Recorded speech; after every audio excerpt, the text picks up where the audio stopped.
Olhando assim para a trajetória da humanidade, tem uma premissa que, tipo, a gente costuma aceitar quase como uma regra matemática, sabe?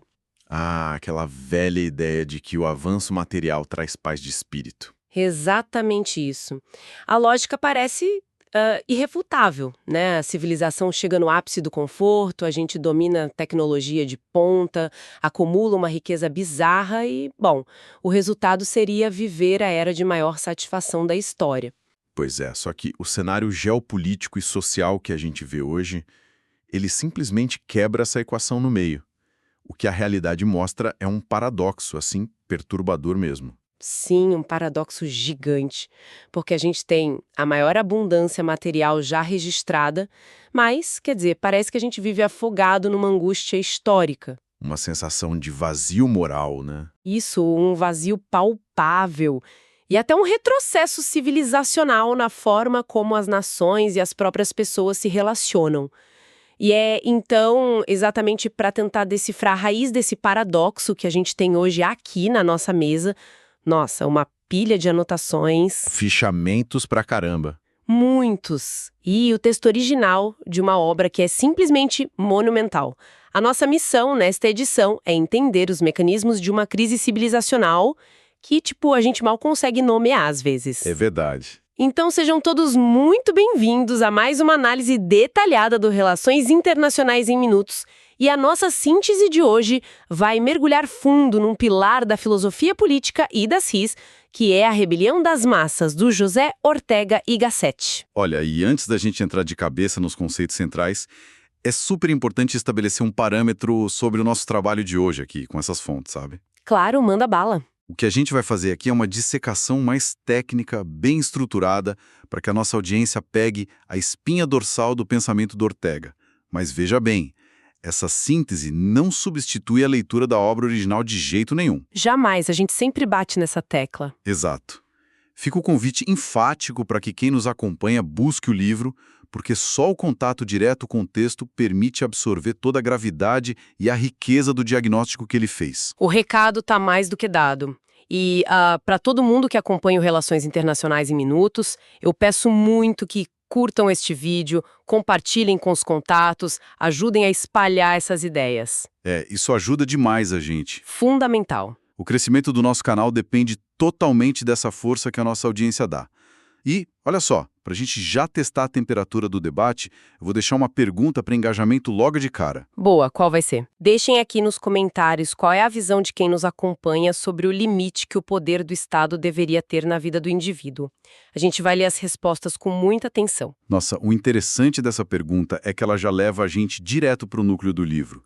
Mas, assim, para entender as consequências geopolíticas reais que o Estado moderno gera, a gente tem que dar um passo atrás, né? Entender o autor primeiro. Isso. Olhar para o homem que formulou essa tese e entender a matriz psicológica da crise que ele descreve. Então vamos desenhar o cenário. De onde surge o José Ortega y Gasset e o que, tipo, no contexto dele, moldou essa capacidade de antever uma crise tão profunda? Então, o Ortega nasceu em Madrid lá em 1883. E ele já cresceu respirando essa coisa da comunicação de massas porque a família dele era dona do jornal El Imparcial. Ah, então ele já estava no meio da notícia desde cedo. Exatamente. E esse ambiente do jornalismo impregnou o estilo literário dele. Ele consegue ser muito denso nas ideias, mas super acessível na forma de escrever. Enfim, a educação primária dele foi em um colégio jesuíta. O que deve ter sido bem rigoroso. Muito. E aí tem um dado essencial, sabe? Por mais que ele respeitasse essa base, aquele ensino super engessado da ciência da época, gerou nele uma reação bem forte de ceticismo. Ele via que precisava de um rigor metodológico maior. O que acabou levando ele para o grande centro intelectual da Europa na virada do século, que era a Alemanha. Isso aí. Ele foi estudar em Leipzig, Berlim, Marburg, e naquela época, o ambiente acadêmico alemão era dominado por uma corrente que a gente chama de neocantismo. Tá, peraí, antes da gente avançar, neocantismo é um termo super denso e eu não quero deixar isso passar batido de jeito nenhum para quem tá ouvindo a gente. Justo. O que era exatamente essa filosofia e por que, tipo, para uma mente brilhante como a dele, isso acabou soando como uma prisão, que é o termo que ele usa, né? Ótima interrupção, é bom a gente clarear isso. De forma bem simplificada pelas notas da nossa fonte, o neocantismo era uma abordagem filosófica muito, mas muito focada na forma como a mente constrói o conhecimento e categoriza o mundo. Uma coisa bem estruturada, então. Sim, hiperracionalista, quase matemática mesmo. O problema, e aí entra o motivo dele chamar isso de prisão, é que essa filosofia frequentemente se descolava da vida real. Faltava o lado humano. Total. Faltava a biologia, a paixão, aquele caos da história humana, sabe? Era um sistema muito rígido e frio. O Ortega sacou que a vida não cabe em fórmulas mentais. A vida é um dado histórico, vital. Ele precisava de uma filosofia que explicasse a realidade concreta, o suor, a angústia da humanidade. Nossa, faz todo sentido. Quer dizer, ele absorve todo aquele rigor alemão, mas ele rejeita a frieza do negócio. Aí, com essa visão mais vitalista, ele volta para a Espanha. Volta e entra na vida pública ali por 1914. E depois, com a Guerra Civil Espanhola em 36, ele começa um longo exílio, né? Passa pela França, Holanda, Argentina, até Portugal. E acaba morrendo em Madrid em 55. Foi uma vida bem intensa. Mas o livro A Rebelião das Massas foi publicado antes disso tudo, em 1930. E o conceito que dá o título para o livro gera um fascínio logo de cara, mas também causa muita confusão, né? O tal do homem-massa. Porque a intuição de qualquer pessoa é achar que, ele está falando da classe trabalhadora, dos mais pobres. Olha, essa é talvez a maior barreira de interpretação dessa obra. A gente tem que derrubar isso agora. Quando a fonte fala em homem-massa, não tem absolutamente nada a ver com classe social. Nada a ver com a conta bancária. Zero. Um aristocrata trilionário pode ser um homem-massa e um trabalhador braçal pode não ser. A definição é estritamente uma atitude psicológica. Como assim uma atitude? É aquele indivíduo que não valoriza a si mesmo por critérios de excelência. É o cara que se sente perfeitamente confortável e até validado por ser igual a todo mundo.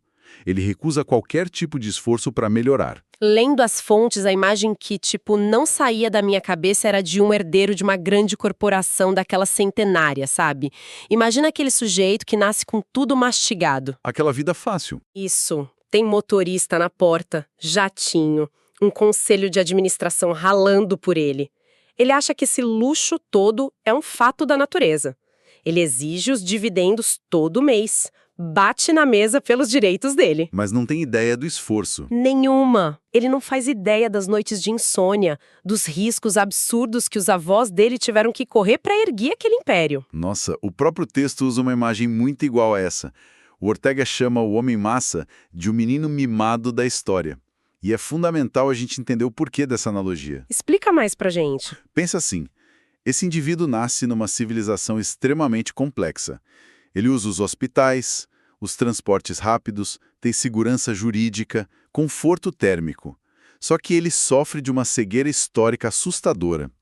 Ele acha que a civilização moderna simplesmente brotou do chão. Como se fosse, o ar, as montanhas. Exatamente, como um fenômeno da natureza.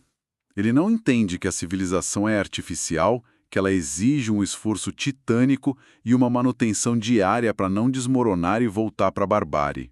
O menino mimado só grita por direitos, mas é incapaz de reconhecer os deveres com a estrutura que sustenta ele. E essa postura do menino mimado puxa um detalhe histórico muito curioso que a obra levanta, sobre como as épocas lidam com a idade e a maturidade, né? Sim, o texto faz um contraste brilhante aí.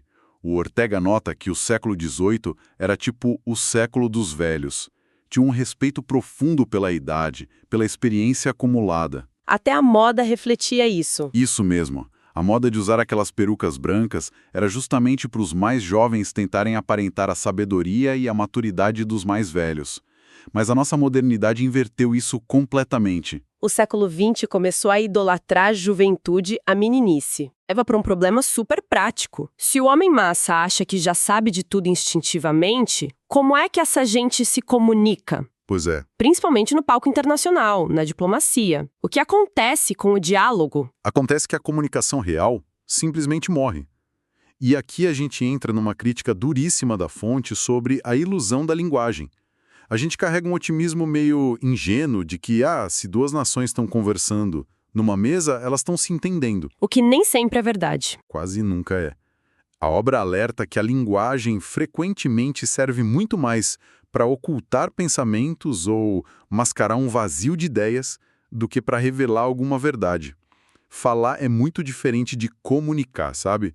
Assumir que falar garante comunicação é um erro estratégico primário. Nossa, isso me lembra demais daquela anedota maravilhosa que está nos textos que a gente analisou, do jubileu do Victor Hugo. Ah, essa é clássica. Conta a história que organizaram uma festa colossal lá no Palácio do Eliseu. O mundo inteiro mandou representantes para prestar homenagem e tinha um porteiro anunciando as nações com aquela pompa toda. Imagina a cena. Muito formal. Aí o porteiro anuncia, senhor representante da Inglaterra. E o Victor Hugo, sem hesitar, responde teatralmente, Shakespeare. Logo depois, senhor representante da Espanha. O Victor Hugo declama, Cervantes. Tudo ensaiado. Sim, tudo fluindo nessa coreografia. Vem a Alemanha, ele retruca, Goethe. Até que aparece um senhorzinho meio deslocado e o porteiro anuncia, senhor representante da Mesopotâmia. E aí a máscara cai. Total. Ele entra em pânico, ele não tinha nenhum grande vulto da Mesopotâmia no repertório dele.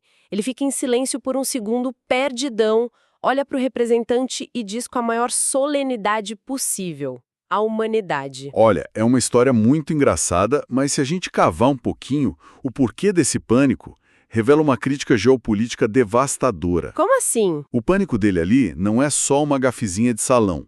É o retrato de uma Europa do século XIX que estava tão embriagada com o próprio sucesso, tão enclausurada na própria bolha, que simplesmente ignorava a complexidade do resto do mundo. Não tinha ideia das raízes do outro. Exato.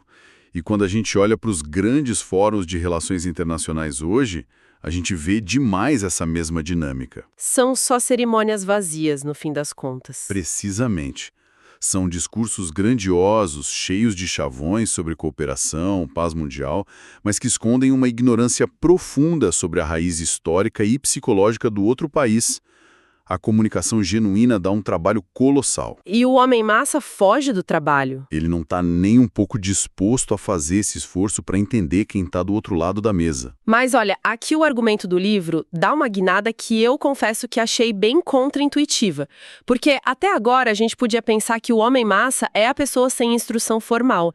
Mas a obra afirma que a ciência, que é o pináculo do desenvolvimento moderno, gerou o próprio homem-massa dela. Sim, e esse perfil está comandando governos, universidades, laboratórios. Esse é um dos diagnósticos mais, incômodos e precisos da fonte. Ortega chama isso de a barbárie da especialização. Barbárie da especialização. Explica isso melhor. A técnica moderna ficou tão vasta que a ciência precisou criar especialistas. Homens que estudam uma fração minúscula do universo. O efeito colateral é que criamos um tipo humano que sabe tudo sobre o nichinho dele, mas que é um ignorante completo sobre o resto da civilização. É o que o livro chama de ignorante instruído. É genial esse termo. É aquele cientista hiperespecializado que é um gênio estudando uma molécula, mas que se comporta como um ignorante em história, economia, na organização da sociedade. E o perigo é que ele pega a autoridade que tem na área dele e começa a opinar sobre os destinos do país com uma arrogância absurda. Achando que a mesma fórmula serve para tudo? Exato. Como ele não tem visão de conjunto, desconhece o direito, a história, os costumes, as soluções que ele propõe fora da área dele costumam ser desastrosas. Ele é o sabichão. Exige ser obedecido só porque tem um diploma numa área e trata problema moral como se fosse equação química. Olha, vou fazer uma pausa rápida aqui. Se quem está nos acompanhando chegou até a metade da nossa análise e concorda que a gente está cercado por esse perfil, escrevam a palavra sabichão nos comentários. A gente quer saber se o pessoal está com a gente nessa reflexão. Vai chover de comentário. Com certeza.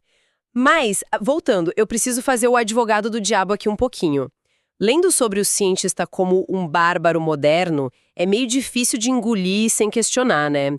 A ciência moderna dobrou a expectativa de vida, erradicou a fome em vários lugares. Como chamar o cara que construiu nosso conforto de bárbaro? É um questionamento essencial. Mas veja bem, o autor não nega o valor da técnica. O ponto aqui é a falsa ideia de que a técnica sozinha sustenta a civilização. O Ortega argumenta que a ciência não automatiza a humanidade. Ah, entendi. Fazer um motor funcionar não é a mesma coisa que governar pessoas. Exatamente. Desenvolver uma vacina é um triunfo gigante, mas não responde a perguntas morais sobre justiça, sobre governança. Sem o humanismo, sem a história, esse hiperespecialista vira um motor superpotente, mas sem volante. Quando ele vira líder político, ele falha porque tenta resolver dilema humano com visão mecanicista. Falta sabedoria política. E essa falta de visão de conjunto leva a gente para o próximo ponto. Como é que essas lideranças míopes reagem numa crise real? Quando a sociedade tem um conflito orgânico, o homem-massa, arrogante, não sabe negociar soluções complexas. Ele apela para a força bruta. E qual é a única máquina de força que ele conhece? O Estado. E aí a gente entra na espinha dorsal geopolítica do livro. Ortega faz uma distinção conceitual que hoje em dia a gente esquece tragicamente.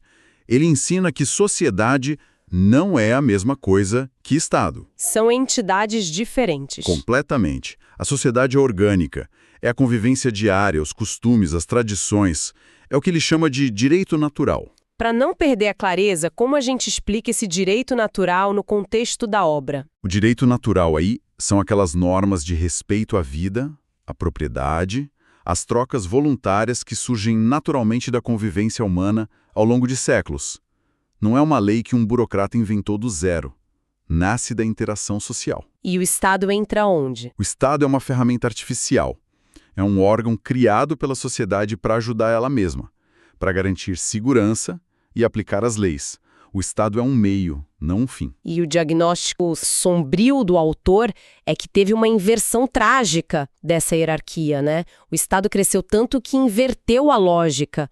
A imagem que me vem à cabeça para explicar isso é a de uma era trepadeira numa árvore. Boa analogia. A sociedade seria um carvalho gigante que cresceu organicamente por séculos. O Estado foi plantado para ser tipo um suporte ao redor dele. Mas a era cresce tanto, fica tão sufocante, que rouba a luz, os nutrientes, até que a árvore morre por dentro. E só sobra a casca oca da era. A sociedade passa a viver em função do Estado. Essa metáfora da asfixia é perfeita para a hipertrofia estatal, e a fonte usa a história para provar isso. O Império Romano é o grande exemplo. Roma não caiu só por causa de invasão externa. A ruína começou por dentro. Porque o Estado ficou grande demais. Gigantesco. A burocracia ficou tão asfixiante, a carga de impostos tão brutal para sustentar elite e exército, que sufocou a capacidade de quem produzia. A máquina matou o inventor. A intervenção esmagou a força vital da sociedade. E o próprio Ortega viu essa hipertrofia destruir o século XX, né? Com certeza. O texto cita de forma muito técnica e neutra movimentos que são a cara dessa tara por poder. Ele analisa o fascismo do Mussolini, que tinha aquele lema tudo no Estado, nada contra o Estado, e também o bolchevismo russo. E ele classifica esses dois como movimentos do homem-massa. Exato. Porque em vez de usar a razão, o debate ou respeitar a evolução dos costumes, o homem-massa perde a paciência. Ele parte para a ação direta, para a violência e para a coerção máxima do Estado. O Estado vira arma para esmagar o corpo social. Nossa, e quando a sociedade é sufocada assim, ela perde aquele ímpeto criativo, moral. Se a gente joga isso para as relações internacionais, esse vácuo transborda. E é aí que surgem os nacionalismos agressivos, né? A visão dele sobre o destino da Europa e o nacionalismo é muito cirúrgica. Ele diz que a Europa nunca foi só um amontoado de países. Muito antes de ter fronteira oficial, já existia um espaço social, de costume, de cultura. A convivência europeia gerou as nações, não o contrário. Ou seja, o nacionalismo excessivo ataca exatamente essa troca vital. Se as nações levantam muros e se fecham, elas secam por dentro. O nacionalismo cego tira o ímpeto criador. A nação fica olhando para o próprio umbigo no passado. E a consequência geopolítica prática, segundo as fontes, é a Europa perdendo o comando moral sobre o mundo. E esse declínio abriu um vácuo de poder enorme. E o alerta do Ortega é que ninguém substituiu essa liderança moral à altura no momento. Ele cita as Américas e os Estados Unidos, por exemplo. Era um povo jovem, adotou a tecnologia europeia, mas ainda não tinha a densidade histórica consolidada para ditar o rumo da civilização. Fica o perigo do vácuo. Sem liderança moral clara, o espaço é preenchido de qualquer jeito. Sim, E é preenchido por agressividade inútil, conflitos desnecessários, porque o homem-massa precisa preencher o vazio deixado pela hipertrofia estatal e pela queda do humanismo. Bom, sintetizando todo esse diagnóstico denso, para o nosso entendimento das RIs hoje, a gente tem 3 lições. Primeira, a civilização não é automática, exige esforço constante. Segunda, o Estado deve servir a sociedade, não asfixiá-la. E terceira, o especialista técnico jamais vai substituir a sabedoria política e humanística. O que deixa uma provocação profunda para a gente hoje. Se o colapso começa quando o homem-massa assume o controle exigindo tudo do Estado, sem dar nada em troca, será que as democracias de hoje têm como educar os cidadãos para não serem meninos mimados? Será que a gente consegue acordar as novas gerações para o peso da herança que receberam antes que a era sufoque a árvore de vez? Uma reflexão super inquietante e necessária. Pessoal, nosso muito obrigado a todos que ficaram até aqui. Continuem buscando os livros originais, mantenham o espírito crítico afiado, curtam, compartilhem e se inscrevam no Relações Internacionais em Minutos. O engajamento de vocês é o que faz isso tudo acontecer. Um forte abraço e até o nosso próximo mergulho.